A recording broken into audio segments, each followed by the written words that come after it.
Hi guys, thanks for tuning in back to this video, and we're gonna be continuing from where we left last. And thank you for being here today. Do not forget to leave your comments down below of what you think about this entire procedure. Don't forget to leave a like on this video. Don't forget to share with someone who you think might benefit from this information, and definitely don't forget to subscribe. So as I promised you from the last video, I was gonna share with you like my interview, the asylum interview, because this is mandatory for anyone who wants to seek asylum, that you have to go through an interview process so that it can be determined whether you qualify to receive a protection status in Germany or whether you are not. So from this interview, depending on the length of it, I'm going to be giving you the outcome also on this video. But if it somehow maybe gets too long, then the next video I'm going to be telling you the outcome and what happened afterwards. So let's get right into it. So after registration, which I was given for around the 2nd of May, I was also given an interview date for the 5th of May, which was now the big interview. It's called the big interview because before that you have to go through like 2 other interviews, or the first one is actually not an interview but rather like they offer counseling by like some charity organizations will offer counseling and advice on how the like the asylum interview is conducted, the asylum procedure, what you need to expect, your rights as an asylum seeker, and what you need also to be aware of in case you get a negative decision.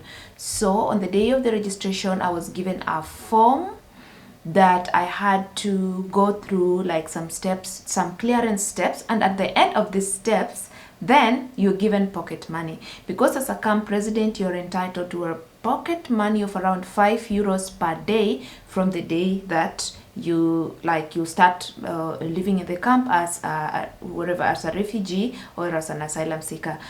But you cannot be given this money until you have attended the interview and the interview process is over. It's a pocket money, and you remember all that time, like you don't have any access to maybe money that you can buy any personal effects here and there, although some of the most basic necessities are provided at the camp. So one of the places that I had to go, I don't remember like the order in which they came, but I believe it was to go see a doctor, like a general practitioner for a general examination. And remember I had the issue of the heart that needed to be examined, and thankfully from this medical examination I was given a clean bill of health. There was nothing wrong with my heart, everything was perfectly fine, which I'm so grateful for. And then so once you go for that, to that step, then the doctor has to sign and to stamp that you have gone through that step. Once you get 6 stamps, then you have finished that process, and then now you can move to the next step. So stamp number 1. Step number 2, I had to go to the social office also, and they had to stamp like to acknowledge that I was given like beddings and other personal effects.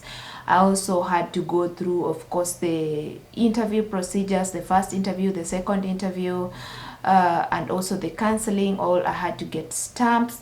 And then I think last but not least was also to go to a psychiatrist. It was mandatory to go to a psychiatrist after the interview, the main interview, because to be honest, during that interview it's like they undo your brain completely. They undo your brain and you remain like a shell. That's what we used to say. And then the psychiatrist at least attempts to put it back. That's how bad of an experience it is to go through that interview. So yes, so I was given the 4th, so the registration date on the 2nd, on this day I was given like a temporary ID, a green ID or something like that, like an Ankunftsnachweis, something like that, to confirm that now I have filed for an asylum. And then the 4th was now my counseling to prepare for the asylum. And during this counseling procedure they would bring an interpreter, and also there would be an attorney or a representative from the attorney office or something And so the first counseling, they brought a lady that could speak English, which was my interpreter, and of course the other one has to speak German. And how they will know which language to use for your interpreters, because during the time that you first register as an asylum seeker, then they have to ask you the languages that you speak. And of course I mentioned I speak English and Swahili, and it's easier for them to get us an English interpreter instead of a Swahili interpreter. And if they get a Swahili interpreter, that would be somebody who would be speaking maybe Swahili from Tanzania, which sometimes is not very easy to understand. Anyway, yes, so I was cancelled of what to expect. And then the same day, so my counseling and then the first interview were combined. So during the first interview, they ask you clearly how you got into the country, which airline did you use, did you come by train, by flight, by train, by foot, through the sea. You have to say which airline did you use, what time you left the country, what time you arrived, do you have any transit. All those things they ask you during the first interview, and this is just to determine if I believe you're going to tell the truth, because they're asking you this information, yet they have all this information already. By virtue of the fact that they took your fingerprints, they already extract all the information about you that was entered into the system during the time that you applied for your visa, during the time that you bought a ticket. Everything, they have it. And it's so unfortunate that many people are advised as they go to seek asylum to lie, that maybe I come from Somalia, or maybe I come from Cameroon, or maybe I come from this war zone or whatever, and this can actually jeopardize your entire process. Because if your identity is not correctly proven, then everything that is going to happen afterwards is going to be really strenuous and really limiting to you. So in my case, as I told you, I outrightly gave my Kenyan ID, and so my identity was already determined. And I was so keen during the interview not to lie. I tried to remember very well when I came, which time I left Kenya. It doesn't have to be very exact, maybe might not be very accurate with the timing, but it has to coincide. Like at least you know the date that you left, unless you left your country 10 years ago. For me, I had just left the country like a few months ago. So that was it. That was not bad. But as they were asking these questions, somehow I broke down. At some point, I broke down, especially when maybe at this point they don't really ask you the deep details of why you're seeking asylum. This is now just a general information about you. And then that was done. That was not so bad. Okay, and then now my other interview was the following day. This other interview was very punctual. When they told me that the interview would start maybe at 8 or 9 or 10, I'm not so sure, it started at the right time. The interpreter was there, the judge was there, I was called in, and you are alone in that room, and the judge is looking at you. Also, they look at your body language through the camera to see if you're lying or not. So many things are going on that you're not aware of. So this one was not so bad. So I'm gonna go now to the main interview. And this one, first of all, I was told the interview would be at 10. So of course me, at 9:30, I was there seated. And once you know that you're going to go through this big interview, because you know that this is the make or break for your future in the country, you cannot sleep. You keep going over and over again about what you're going to say. Over and over again, you go through it, you go through all the emotions that are associated with this story and all that. And then, so I arrive at 9:30 and I report and I say, yes, I have an interview today. They check, because you have to give, of course, your ID. By then you have the green ID. So I give them the green ID. My details are now in the system. They check, and then I'm escorted to a waiting room. And then they kept me there packing for 2.5 hours. And I think this was very intentional. So that those stupid things that you have memorized, they totally erase them from your brain by doing nothing but putting you in an enclosed room alone for hours. You wait and you wait and you recite this story of yours in your head. You try to remember all the finest details. You try to remember them. You wait you wait, you panic, you stop panicking. All the emotions that you had previously vanish. You are alone. And I realized that I'm not the only one that went through this waiting. And these people have done this thing for so long, and they know that if they say 9:30, they say 10, and you arrive there 9:30 and 10, you are really very well prepared. The way you're going to answer the questions is totally different from when they keep you there packing for 2.5 hours. I'm not the only one who went through this, at least all the people that I interacted with, because by this time I had met a couple of Kenyans. I had 2 Kenyan roommates, really lovely young ladies. I had met like 10 Kenyans, right? By this time I had met like 10 Kenyans in the camp. Like at least 3 of us were going through the interview process. The rest had to wait for maybe a month or so for their interview. So yeah, they all went through this waiting. Anyway, then I get to the room again. It is you, the attorney, and also an interpreter. And this time it was an African interpreter. It was a Nigerian interpreter. And this guy, I'm so sure he knew the story, of course, because you remember the time that I was in Austria and there were some people that were being consulted whether I can seek asylum or not, and he was one of them. And so I think he did not know me because he does not know how I look like. But when he started listening to this story, he put 1 and 2 together. The guy was laughing, and which was really annoying me, because you are reliving some past traumatic events and blah blah blah, and somebody is laughing as if they are watching Afro cinema. Of course, he had to be professional. He could not laugh like outrightly into my face, but I could see him struggle to like keep his cool. And at some point, he would really laugh as he interprets now to this German judge. That is how my interview went. It was 3 hours, I'm telling you. So all the questions that I was asked in the first interview, again, they are repeated to see if your story is consistent. So again, they ask you, how did you come? Which airline did you use? What time did you leave the country? What time did you arrive? How long have you been living in Germany? Where have you been all this time? Okay, you've been living in Germany for 3 months. If you came to seek asylum, why did you not come straight? Why did you not come straight? Why did you wait this whole time? And blah, blah, blah. They ask you so many things. They asked me the name of my mother, the name of my father, if my mother is alive, if my father is still alive, where my parents live, where our hometown is.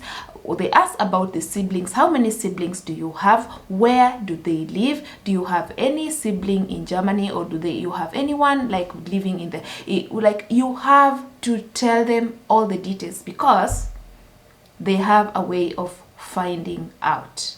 They have a way of finding out if whatever you are saying is true. Do you have a child? How many children do you have? Which date were they born? They want to know every single detail about you, and all these things are gonna go into your permanent record. So if you lie, one day they will come and catch up with you. Some people lie and they end up getting even a protection status, and then later on things become so difficult for them, maybe when they need to acquire some documents in their country, because they already changed their name, they already changed their identity, they already changed everything to get an asylum status, to get a protection status in Germany.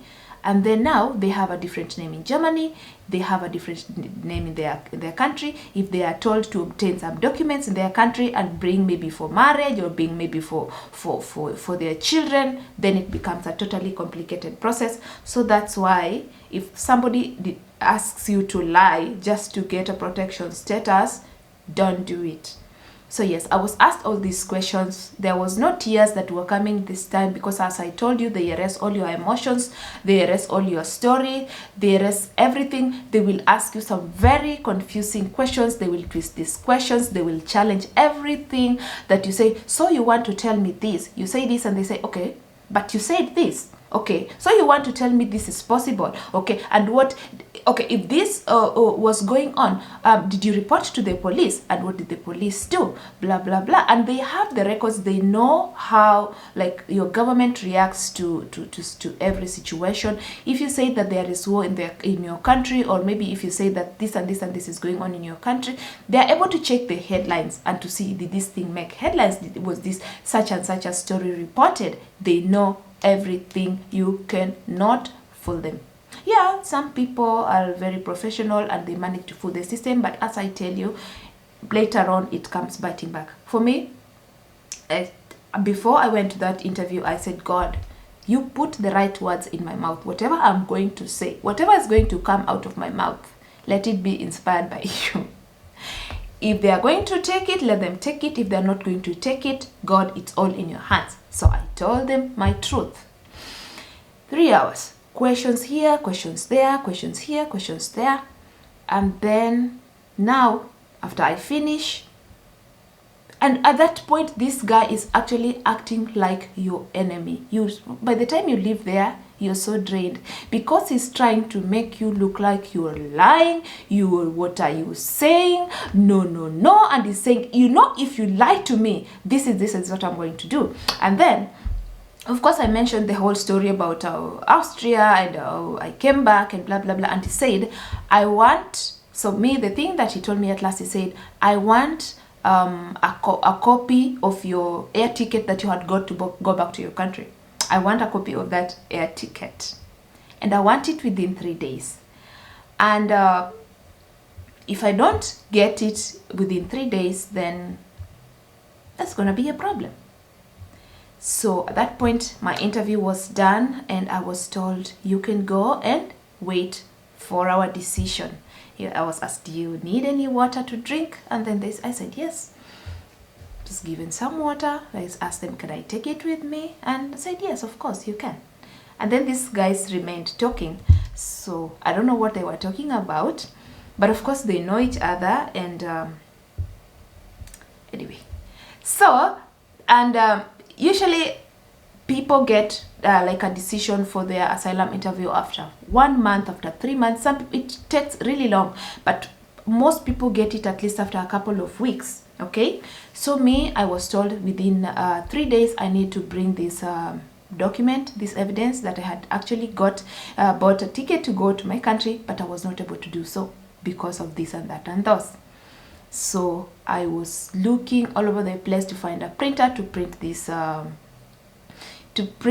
this copy of my air ticket, and I couldn't find. I ended up going to Rossmann and just printed it out as a photo, and I told just go and leave it at the reception. I left it at the reception, and now there I was waiting for the decision. When I left the interview, I was so empty. I was so drained. I was feeling like I just come to the end of me, because what you thought,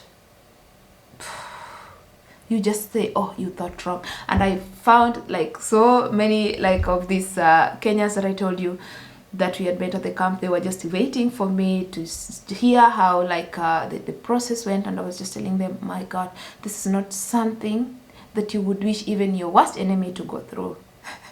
Because it is so draining. By the time you leave that place, you feel so hopeless, you feel so empty. You just say, you know what, whatever happens, happens. By that time, they have, I don't know, these people are really trained. But what I can just say is that seeking asylum is not an easy process at all. It is so emotionally draining, and some people end up by the way, committing suicide because of the entire process, because it does not end there. Like, there are so many other problems that some people continue to encounter during the process, and at that point, you have filed for asylum. Some people are told that when they go to file for asylum, I don't know, destroy your documents, destroy this, destroy your identity. So they have no means to go back home at all. So they are stuck, and life becomes unbearable. Some people throw themselves into the water. Some people throw themselves in front of a train. So if you're here and you're thinking, oh, this is so easy, I'm going to do it, it's not. It's so draining. It is so psychologically draining. You're always like, when you are in that process, especially the interview time and waiting for the decision, you're always dreading to get any letter from what we call BAMF, you know, the immigration authorities. You're always dreading to get any letter because you don't know what it is saying. Is this the decision? And if it's the decision, how is it going to affect your life afterwards? So yes, this is just something that I had to say, that seeking asylum is not easy. It's such a training process, and if somebody has another alternative, it's not something that I would advise, like, okay, go and do it. If you have another alternative to your situation, better go with the other alternative. But once you subject yourself to this process, it's not easy at all. I used to speak to my friends, sometimes I speak the people that we met at the camp, and like now afterwards, even after the interview, and somebody is telling you how they have been having suicidal thoughts, and they're just seeing themselves going back in a casket. Like, that is how bad, like, you were dreading the decision after the interview. You don't know what is going to happen to you afterwards, and during the interview you are totally destroyed. Before you become the same person that you used to be, it takes you so much time, but during the interview you are totally destroyed just by going through those questions, telling 3 hours. Some people go through an interview for 6 hours. You are totally destroyed, totally destroyed.